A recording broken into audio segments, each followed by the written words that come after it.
Maloi lau mali e aho e ki mo lele i tonga kotoa pe fia ki taritari lele ki mo tolu ki o mo uningongo mo lele o tonga uluang ki mo i waka mafo ki televisione tonga ki he hawani. Wakaigo i ki ngahi ulu i o ngongo.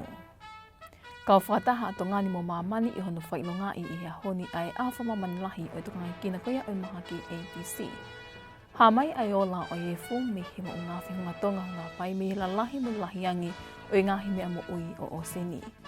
Pea lahi ai ngahi whainga mali e tai mali e ato ngani i ta whaake tautai, ta te whito eni ki he tautai i e tō nā hiri ha whataha anga o ku rotonga whahoko ni i Vietnam. O ku te epe me ngahi tala noa ke he ana iangi, ko e wakailewa eni ki he whakaiki. O ku maho inga ke owa e tuku hifo i mo whaka alo maa ia ki nao toro kuna mo ua i e wailasi ATC i tō ngani. Ko e uki ai toko ni sea i komiti i toka ngai kina i whahi ehi me he maki ATC sione tau mo i wholau. Rotonga ene proklama whailongai i tō ngani i he pongponge aho ni e awha mamani lahi ahono toka ngai kina ko e maha ki ATC ki he tauni wana owa. Ko e whaiki ke tara noa ko i amu vai whanua tōpola. Ko e tokon sea i komiti whawhanua ki hono toka ngai kina e maha ki ATC i tō ngani sione tau mo i wholau i hono whamama whai ai mahu inga ko i he ka veinga i tauni ai whi mao ki whamau inga i te tau e taha kotoa pe i tō ngani neongo ka pau nau mo ua i a whahinga mahaki o hange koe wailasi ATC. Kia te au, o koutui, o taha pe ai whawhi atungia i he tau ngā ue koe ni. Taha maa te pe. Uraki, koe tau fwoi whakaaluma, koe tau tukuhifu a ki nau tōle kakai koe. Koe ia pe. Toi ngā nei whai tō o koe no ke papau mai me petungai mo ui kuma anu whai tō. Ka toa ngā himea ka toa koe wha teknika re, o monu ia tō ngani o tau sia o tau ki ai. Koe wheparapare me pao tau tōri tō ngani, e whakaaluma, tau whanongo kia taha, une mao e wailasi koe ni, ko tuku noa i ki nau tō. Tau lahi kumari e tūna tau whakau, asi re tō. Ha mea koe ki awe kakai koe ni o tuku haki i motu, ke nau mawaha. Koe ka weinga koe ni o aho ni. O whe mao ia, ke tau tatau pe, vai tatau pe, vai tau pe. Ko whi lawe atu heni o mo tō neo mo smea i kotoa pe. Koe mahaki koe ni, o kei ke pipihi noa ia ia hange koe tau COVID koe na tau lockdown ia i. Koe COVID koe na te ko si ia, tau nofo mao, ai e mas, me hea fua, e lawa pua, whanonga he ea. O ku taha pe, vai lasi koe ne mo fere, ko inga koe ki mea koe ni ko hori.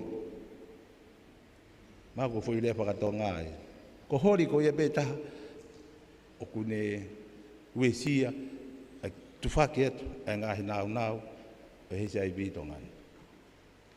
Ka ko whakaampe koe tau iheni he aho ni, koe tau whakamanatua, a ki nau tōlu koe ni koe nau tō tau, pia mo englaha mea ke tau hoko atu aki. Ki he tau tāketi ki he wanoa tō noa, mea ni au ki ai e lawa. O ki he toko no he lolotongani ni iho nau ki mao lolotonga e ATC tongani, ka ne te peheta mo e whalau koe tokanga he lolotongani, ke holo ke toko lahi o nau tolo ke mo ua he ATC. Ke hui ke au sia e palani ngā ue whi mao ke ua e te ase wailasi ATC tongani, e nea au ki he wanoa tau noa. Neonga ke iai e toko ono nau lotonga mo ua he wailasi ATC tongani, ka au kumakehe hono tokanga i kina e tongani e mahaki koe ni, i hono whahoa ke ngahi whanua e Pasifiki o whatatau eni, ke whamatala ata ki tā o whatūkia, pe mi he wāngau ki tua, ai potu ngai mo ui. Nei tōk whakahau koe whakataha ki whisi i he wiko osi, ke si ofi ai tuonga ki ai ai ngāu e ngahi whanua he Pasifiki o nau kau ki he polokalama tokoni ko ia ai Global Fund. Pea koe taha ai ngahi tala noa meli e ki he polokalama atonga, ko hono whakatuu ko ia ai treatment koa team.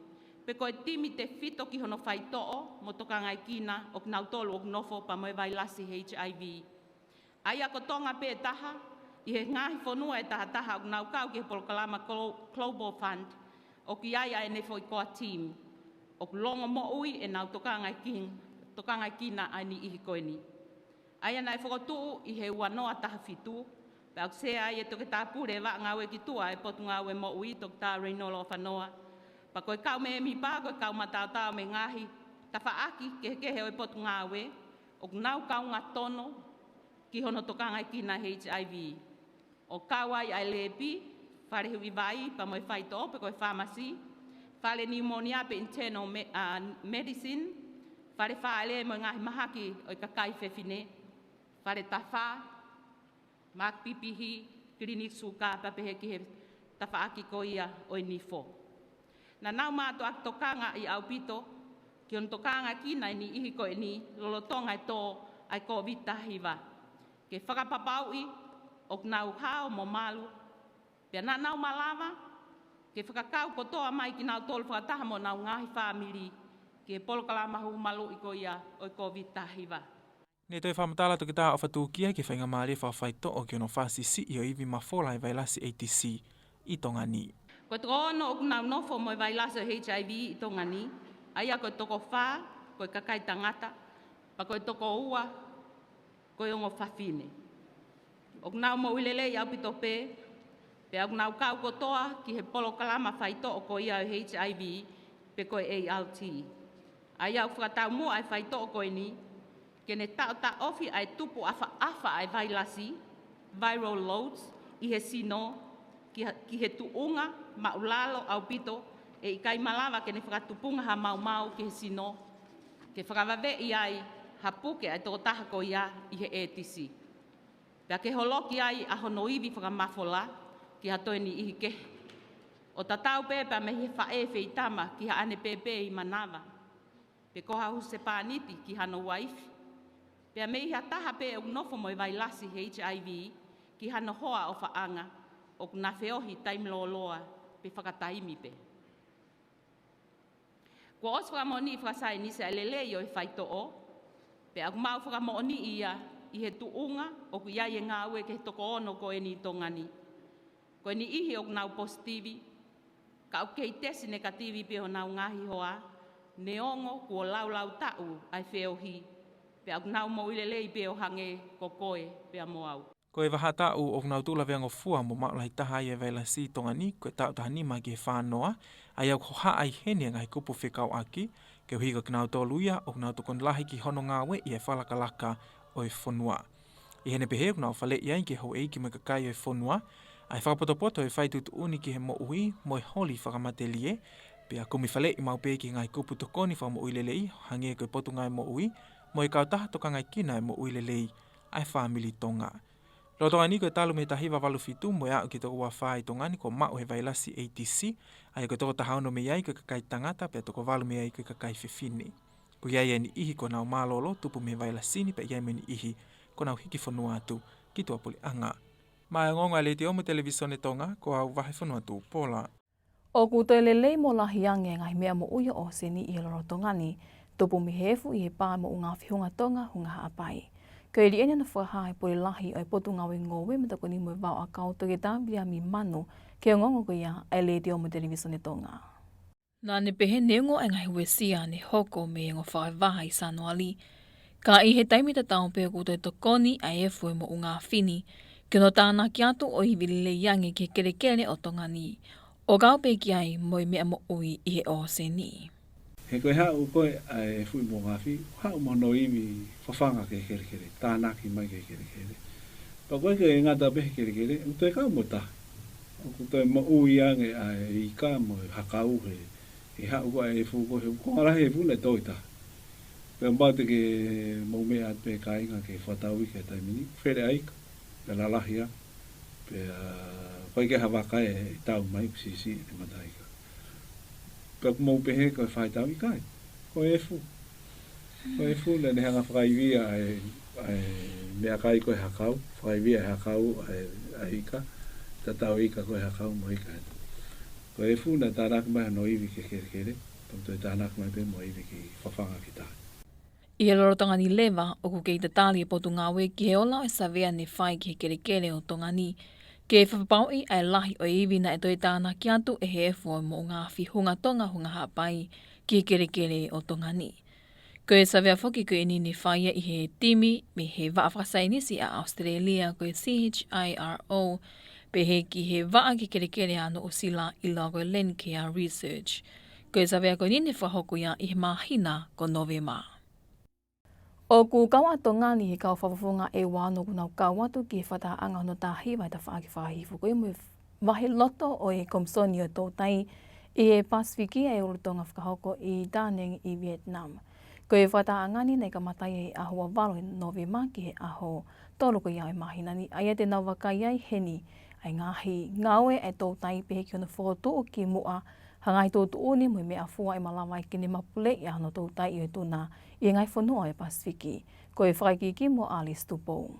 Koe whataangani ne ka matai ahua walo Novema ki aho tolu o mahina ni ai te nau wakai e heni ai ngahi ngawe koe tau tai pehe ki ono whotu ki mua hangahi tō tuuni mo mea fua e malawai ki ne mapule i ano tau tai i e tuna i ngahi whanua e Pasifiki. O go kau whatahatu whoki a tongani ki whataanga i Komsoni me ngahi wai whanua. Pehe ke ngahi whanua whingawe aki i kai ke me mipa. Aia o ko whawhawhunga e tuai e pule lahi putungai tau tai tau tātui ko langa hauhala whihi a tongani me kau ofisa tau tai ke he pē. Nei pehe pule lahi ko e putungai tau tai o ko kau ai kawenga e wheliri wakio ea i he maho inga ke whakakau i he ngawe koe Komsoni ki he whakalakalaka o e tau tai. Ko e tok taimi eni ke whahuko e whataanga i Komsoni ki a wheituu pe kau atu ki ai e kau whawhawhonga me ngai whanua e Pasifiki, tau no whahuko whamimui e tau e tolu whamimui ko hi ko taimi na e tō ai e COVID mono ngahi whataptapu, pea i kai malawai ke te whahuko a whewhulau aki whawapleanga i he tātāpuni e ngahi kau a whanua. Ko e Komsoni o e whahihi whō mo e wahe loto ko ia o e tau tai i e Pasifiki pe ko WCPFC, ko e kautahi e Pasifiki e kune mapule i ai tau tai ai a koe sino pule whakanga aue ia ai Pasifiki o kune whaututu e ngahi rao ki tau tai i whahihi whō mo e wahe loto o seni o Pasifiki. Ko ngahi potutahi koe ni koe apia ki kautaha lahi taha whamamanahi i hana tau tai i o tuna mo e maho inga whako me sea le toko lahi o i ka aia o ko whaalau piliona no maho inga i he tau. E te pehe ai e te tahala whihi ko e whatahaanga o e tauni o kuri o mai ai e whainga maari ke whaia whengawe aki mo e wheseo whaki me kau whawhawhonga ke he i hono whahoa ko ki hono ngawe aki pe ai ngahi whatahaanga i he tau e tolu whamimui o whawhau pe interneti pe ko e Zoom. O ko lahi ai heni ai whainga maari ko ke whaia whewaiwai aki a ngahi ilo mo e ngahi whamatala lahi o mao me he kau whawhawhonga ke he whikau aki mono mapule i ngahi mea ngawe a tuna i tongani. Ko e whatahaangani ko e whaungai ki hono tāli ko e ngahi mea fua o kone toka ngā e wakai ki hono mapule i ko ia e ngahi nau pe ko e koloa ai tuna. Iene pehe ko e tau mua ko e konu e seo ke whapapau i ko e pule i lelei ke ngawe aki a taimi loa pe kono whatolonga ki tu loa ko e ngahi no whaanga i ka i he whahi whau me wahe loto ko e o Sene Pasifiki. Ko e ngahi no whaanga pe ko e wheitu o ko e au whatataha ai ka o nofai o tu loa e ngahi mauanga mo ui ko e Pasifiki mo pe atu pe au toi mahu inga o pito ki tu unga mo i lelei pehe ki he palanis ko e atakai e o Sene. Ne te pehe whoki pele nahi pot ngai tau tai o ko mahu inga e ka watu ke whataha angani. Ko hi e malawa heni ke whai e whewaiwai ake ngai whema o te whito ke ngai whanua i ki ke rangalanga hake o ange kotongani. O mahu inga ke tau whengawe ake me ngai me mipa ke he, pehe ke ngahi kautaha ke he ko hi ke whaihanga o whataha ke malawa ke mapule i pe malui. Ai ngai mea ngā ue me nau ko ia hono tau tai i o e tona. Ma angonga le teo mai televisoni tonga ko Alice Tupou. O kuia ia palani mo e whototu e putu ngau e office e waa puli anga whatataha ki ngahi ngau e whakalaka ki ngahi whanua e Pasifiki i New York i he tau who'o. Ko hiri eni a honi whapapau i he whataha koe e ki palemia hua kawa me liku mo e whawhunga me fisi e waa puli anga whatataha ki ngahi ngau e whakalaka ai ko 11 poets i he office i palemia niafi.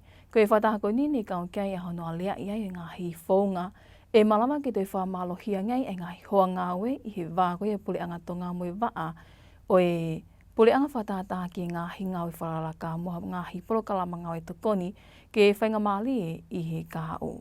Ke kau wholau koe ni, aia o koe wholau holoheni a poets e ngahi whanua i Pasifiki o kau kei e whanua e hongo fulu aia ko Michael Onsia, Fisi Kiripasi, pege o moto Masolo, Nauru Palau Solomoni, Tuvalu, Vanuatu mo Tonga, ko e konga ia e nea lelea mo ngai whanua ko i ni ki hono whotu o e office mai Pasifiki waapule anga whatataha o Amerika. O kutu whataha e office e pule anga whatataha mo ngai kautaha ko toa pe ngai pule anga whatataha. I hono whakaivia o tongani ngai sektoa ke heke hepe, ta te whito eni ki hono whawhipaki e COVID-19 wape he ki hongo whakaivani hoko i Sanua Li, ai pākoe mo unga whihunga tonga o ngā pai mo i hake e pia kula. I whamatala a Sanaka Samarasina ki a ngongo a le deo mo televisione tonga.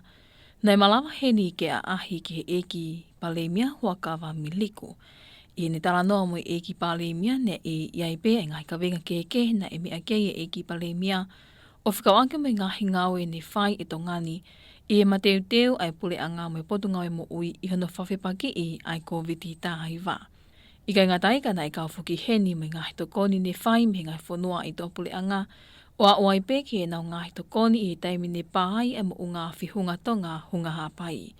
O ku mahino pe whoki i whamatala koia a Samarashina ki o ngonga le te o tonga, ne swahoko pe e he pule a ngā whatataha e nau tokoni ki tongani, o whakafo e nau ngahi polokalama tokoni whakakiake, ki hiki ngahi wesia ne hoko mihengo whai wā koini.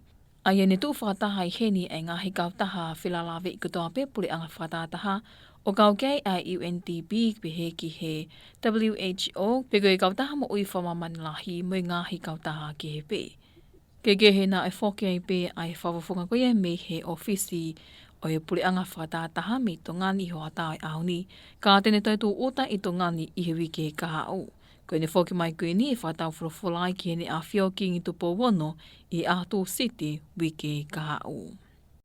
Pea whamo oni e ka whawhonga ai kautaha Unioni ai Ulope pe koe EU me wa ngau i whaskiritari he Pasifiki po SPC ki e ngahi tuku pā ki ono whakaiwia o i ngahi hoa ngawe ai aku kau kei ai Euro pe koe paanga Ulope e ni 8 miliona ki e ko ngaua o i ngahi proklama ki ono whakangata ai ngahi hoa ngawe ai Pasifiki.